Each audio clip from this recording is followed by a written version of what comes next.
kena cerita juga. Rupa-rupa benda macam ni rupanya sangat sensitif, sangat mustahak, sangat penting. Suami duduk situ, orang Sungai Petani. Isteri duduk sini, kakak ni. Lebih kurang umur 54, suami dia lebih kurang 58, 60 itu. Kan? Bila saya cerita satu, sampailah ke tajuk nafsu tadi ni, hormon tadi ni. Hormon. Saya kata, Allah tuan no, korang sikit dah tuan no.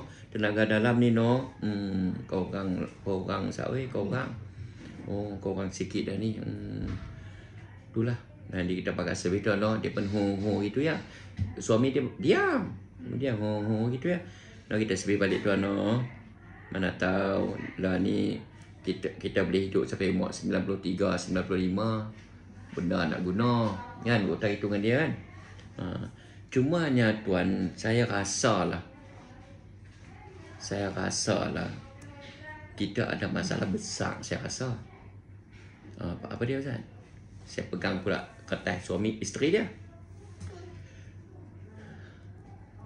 Kak ni dengan nafsu kuat tuan ni.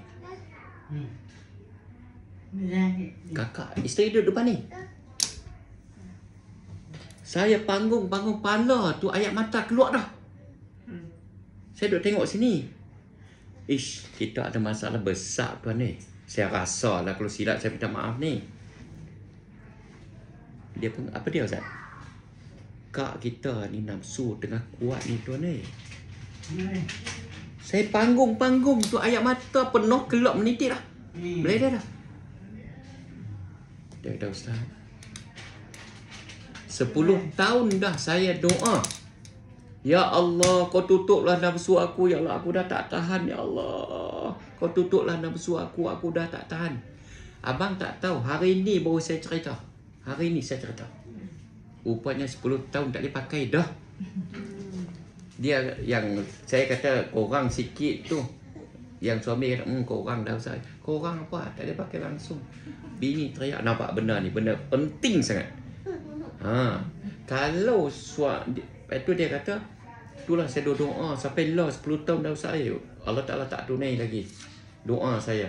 Ya Allah, kau tutuplah nafsu aku dah tak tahan ni ya Allah. Penting tak kat benda ni? Penting kita kena bincang.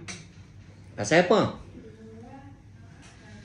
Pasal ada setengah suami dia buat aja.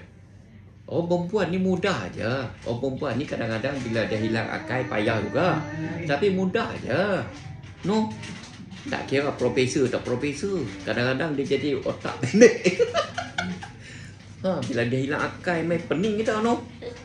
Jadi kalaulah suami tu selalu ikhtiar berubat, dia tak marah. Tapi kalau jenis buat tak tahu.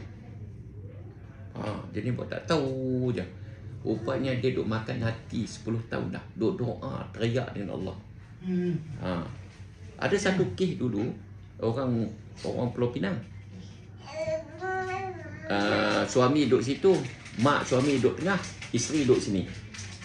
Lepas saya terang semua, saya bagi pulang. Saya habis dah, apa nak terang balik? Tuan nak terang apa, kak nak terang apa, nak cerita apa? Dia pun kata apa dah? Dia kata apa? Tak boleh lah. Isteri dia terus keluar air mata ni. Mak, dia kata abang, kalau abang tak mau ikhtiar, tak mau berubat, esok saya nak pergi pejabat agama. Minta cerai. Mak dia terkejut lah. Pasal apa? Pasal apa? Mak, kami boleh pakai 3 bulan je. Mula-mula kahwin. Boleh pakai 3 bulan. Sampai lah mati. Tapi abang tak mau berubat. Dia buat tak tahu je. Saya kecewa sangat. Saya nak zuriat. 9 tahun dah saya tunggu. Nampak? Penting tak benda ni? Penting sangat-sangat.